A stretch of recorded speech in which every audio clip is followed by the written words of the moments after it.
Hey guys, I'm Annabelle. I'm back with another video, this time of how I made my own backpack at home. It's actually much easier than it looks, so stay tuned and you can make your own. The reason it works so simply is I'm using an oilcloth, or you can use any plasticky kind of material, one that won't fray and has enough integrity that will keep its shape, even when something's not inside of it. This means you don't have to do anything to the seam allowances, they'll stay. That means we only have to worry about the outsides, the zip, the straps. I actually made this for a course at TAFE, which is a technical college I've been going to for sewing and pattern making. So I started off by making some real proper patterns. Basically, I needed 2 straps, so that meant 4 pieces of oilcloth straps, and I also wanted some padding. So if you have any backpacks at home, you'll probably notice that they're not flat, they actually have padding in them. So I had some felt lying around and I used that. 2 pieces, 1 for each side. You need a front and a back. I did a basic arch shape. I didn't do any extra pockets on the front, but feel free to go ahead. I just wanted to keep this really simple. Then we need 2 top pieces. The zipper will go in the middle of this. And the bottom and the bottom sides are actually just 1 piece. It forces itself into a certain shape when the rest of the construction comes together. You'll see what I mean soon. We're also going to need some webbing, strapping, whatever you want to call it. It's really easy to find this at Spotlight or any local craft store that you might have near you. It's basically the stuff you find on the bottom of the straps to allow you to adjust it on most normal backpacks. We're going to use it for adjusting and for the top little strap to hold it up by. I went really technical in my planning for this.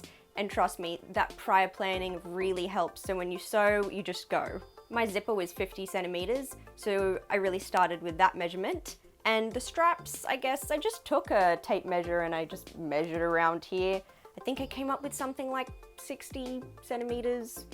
I'll put it on the screen. I went into Adobe Illustrator and basically I just drew everything out to the measurements I wanted them to be. Otherwise, you'd be doing a whole lot of guesswork, trial and error, and you might waste a bit of fabric trying to do that. Here's some of my planning in Adobe Illustrator. I basically drew out the shapes I wanted, with the pixel lengths matching the real lengths in centimeters, since the whole point of this was to work out the patterns to cut. I wanted the bag 28 centimeters tall and 25 wide, and my zipper was 50 centimeters in length. I needed to work out the measurement and the curve of the arch so that all the pieces would actually fit together. The bottom piece goes up each side by 10 centimeters, so the arch needs to fit the zip plus sides. That's 70. I just drew the curve until it fit that measurement. You can tell how long the path is by going to Document Info and then selecting Object. I added seam allowances here so I didn't have to do the extra maths on paper, and this amount of planning means we can just get on with things in the sewing stage. The curve of the strap is done by hand, and the main arch was done by measuring up the straight sides and then the center height, and then connecting these points together. You can check over that with a measuring tape to make sure it's exactly 70 centimeters plus seam allowance. Then cutting it all out. For curves, I'm folding in half and keeping it in place with paper clips so nothing moves while I'm cutting. I'm also making sure to label the pieces with each piece name, amount I need to cut, and in what kind of fabric. So I cut out all of those pieces, including my strapping at different lengths. A real problem I had here is I didn't have too much. I just used what I had at home already and it started fraying immediately. When I went to adjust the bag, once I'd finished it, I pulled on those straps and boy did they come undone. I basically had to get clear nail polish and just go all over that again before I sewed it back on. It just started fraying out of the seams that I'd created. So maybe try gluing, burning, or going over with clear nail polish yourself before, or just make sure you have a lot of extra and put a lot of extra into that seam allowance. I started off with the straps. Basically, I started right sides together and sewed around the perimeter, except for the top, because that's when we're going to turn it out.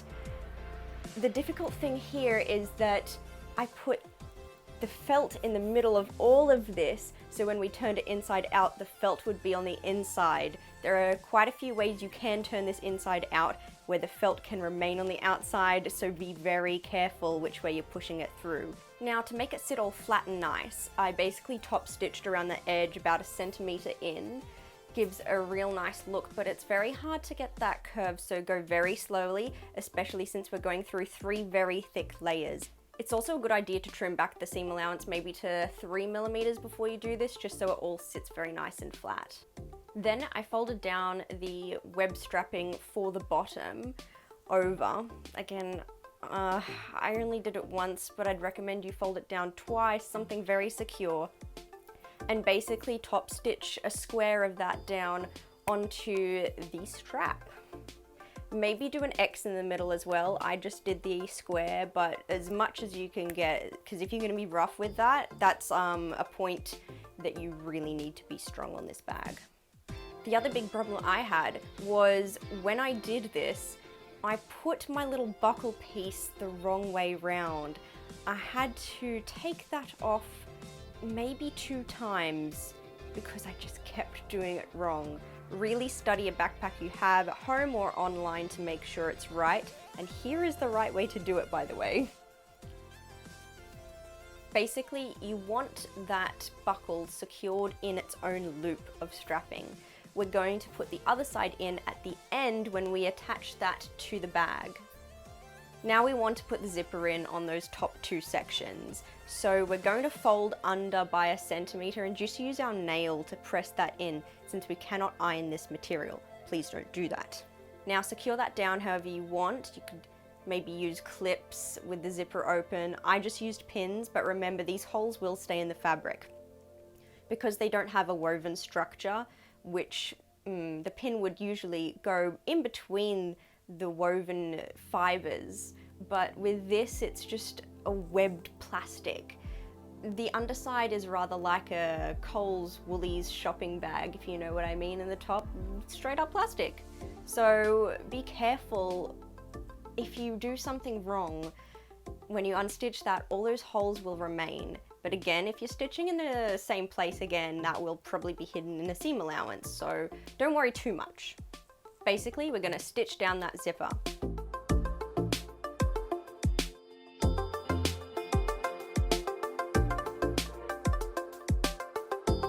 After we do the top, we're going to want to sew in the sides. So perpendicular to that zipper, just going to do a straight stitch. Just do it over the top of that zipper and clip off any excess you might have. That stitch will make sure that the zipper can't go any further down. We're going to sew in the arch. Just start with the front of the bag because we don't have to put any extras in. In the back, we're going to have to attach the straps in at the same time. So just practice with the front first. Basically, just go down 1 centimeter above the bottom hem. We're just going to leave that for a second and just do that as a separate bottom stitch. That way you're going to make sure this awkward corner is sitting all flat before you go at the bottom. You might even want to clip those in just a bit, just so you can pin it more evenly and have it all lying flat. Once you've got the front in, then you can go ahead with the back.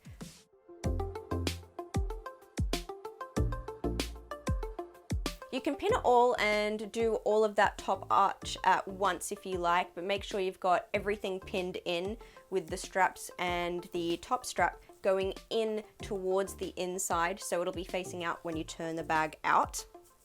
I'd also reverse over these stitches as you go, just to give it that extra strength.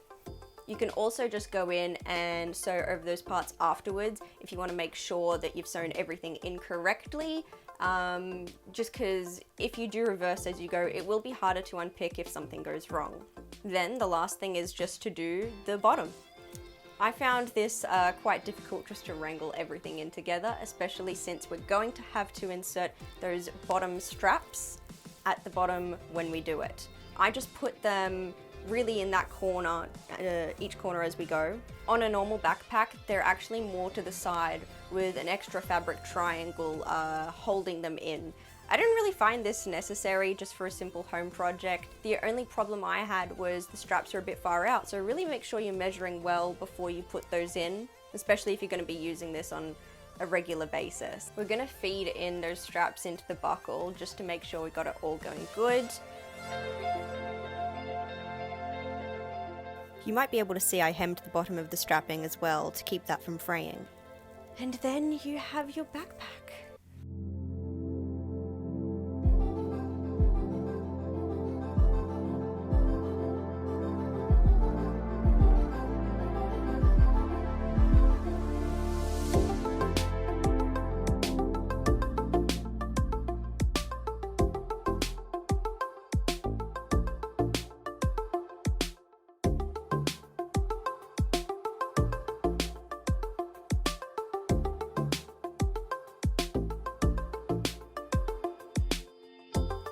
I know it looks intimidating. It's a whole bag there, right?